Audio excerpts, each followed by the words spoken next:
آج اہم بات یہ ہے کہ D G I S P R lieutenant general Ahmed Sharif Chaudhry نے ایک نیوز کانفرنس کی اور اس کے اندر ظاہر ہے کہ کئی سبجیکٹس ہیں جس کے اوپر انہوں نے بات کی. کشمیر سے متعلق بات ہوئی, بلوچستان سے متعلق بات ہوئی, گورننس سے متعلق بات ہوئی. تو ہم آہستہ آہستہ کر کے ان کو تھوڑا سا ڈائسیکٹ کرنے کی کوشش کریں گے.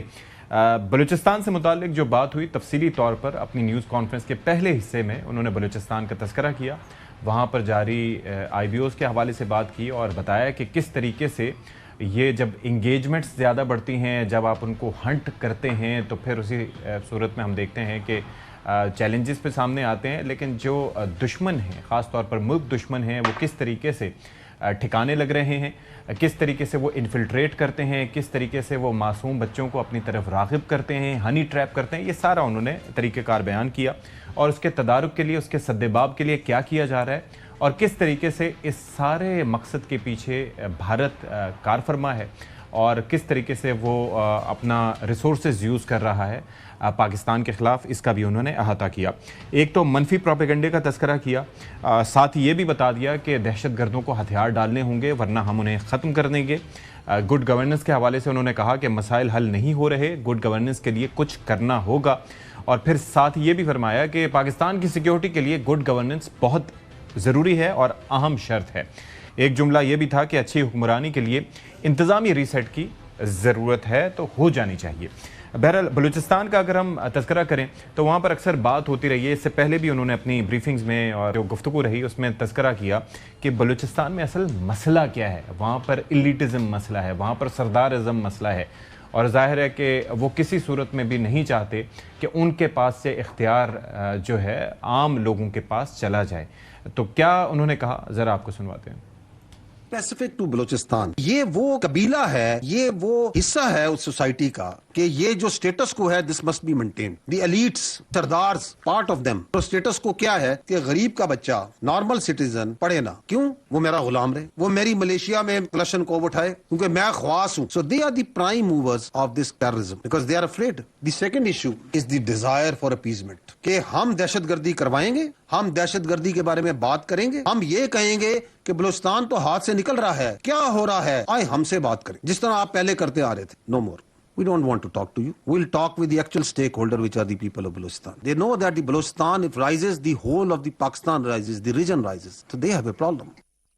ظاہر ہے یہ ادراک بہت ضروری ہے. اس کے ساتھ ساتھ ہارڈ سٹیٹ کیا ہے, اس متعلق انہوں نے کیا کہا وہ بھی ذرا دیکھیں.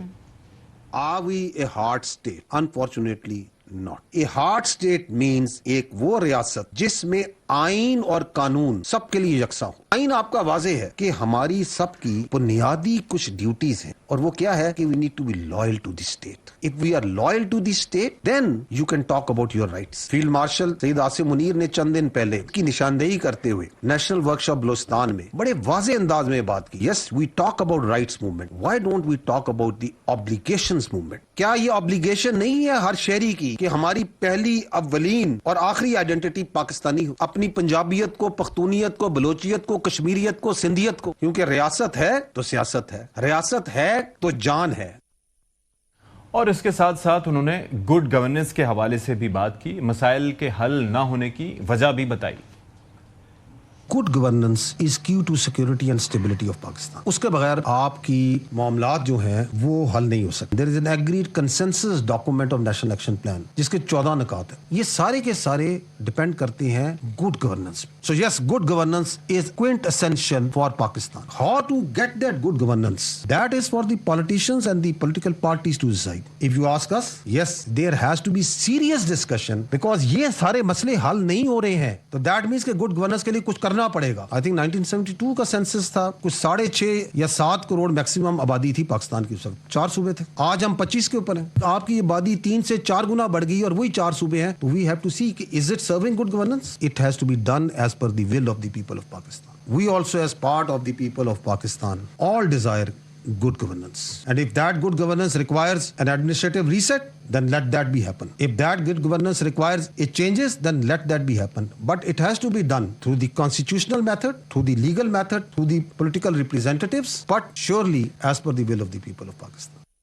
اچھا، اب اسی طرز کی گفتگو یہ تو آج بات ہوئی، اس کے اوپر ہم تفصیلی طور پر مزید بھی بات کریں گے، لیکن محسن نقوی صاحب جو کہ وزیر داخلہ ہیں، کل انہوں نے بات کی تھی اور اس کے اندر کچھ الفاظ جو تھے، ظاہر ہے جو سوال بھی آج D G S P R سے کیا گیا، اس سے پہلے جو گفتگو تھی محسن نقوی صاحب کی، انہوں نے انتظامی یونٹس کی بھی بات کی، انہوں نے ریسیٹ کی بھی بات کی اور انہوں نے سسٹم کے کلیپس کرنے کی بھی بات کی تھی. اور ظاہر ہے کہ میں ذرا اگر محسن نقوی صاحب کے اہم نکات بیان کرنا اپنے ناظرین کے لیے چاہوں تو اس میں جو انہوں نے کہا وہ یہ ہے کہ یہ سسٹم کلیپس ہو چکا، آپ مانیں یا نہ مانیں، ہم جو کر رہے ہیں وہ صرف فائر فائٹنگ ہے.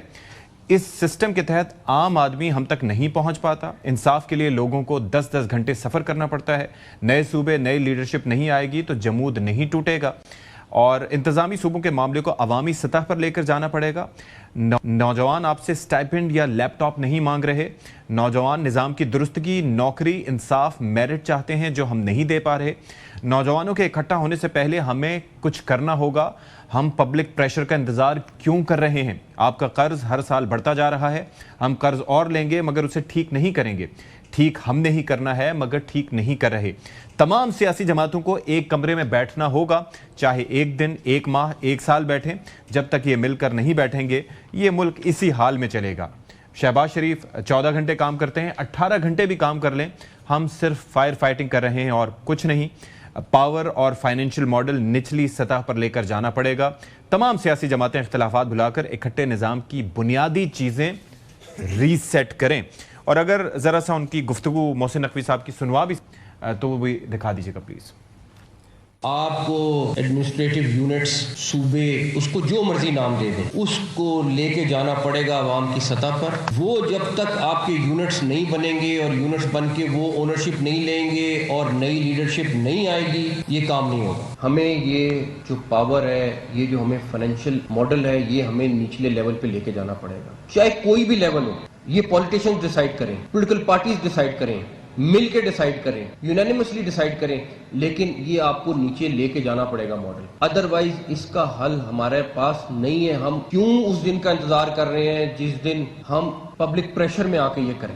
اس نظام کو ریسیٹ کرنے کے لیے میں ریکویسٹ کروں گا ہر پولیٹیکل پارٹی سے، چاہے وہ اپوزیشن کی ہے چاہے وہ گورنمنٹ کی ہے، کہ خدارا اس ملک کے لیے ایک طرف اگر آپ کو ایک شخص محنت کر کے انٹرنیشنلی اتنا اوپر لے کے جا رہا ہے، خدا رہا اپنا انٹرنلی نظام بھی ٹھیک کر لیں تاکہ اگلے الیکشن سے پہلے آپ اس ٹریک پہ چڑھ جائیں جہاں سے ہم ترقی کر سکتے ہیں. بھارت میں 14 صوبے تھے جب وہ بنا، آج 29 ہیں. انڈونیشیا میں میرا خیال ہے 38 ہیں صوبے.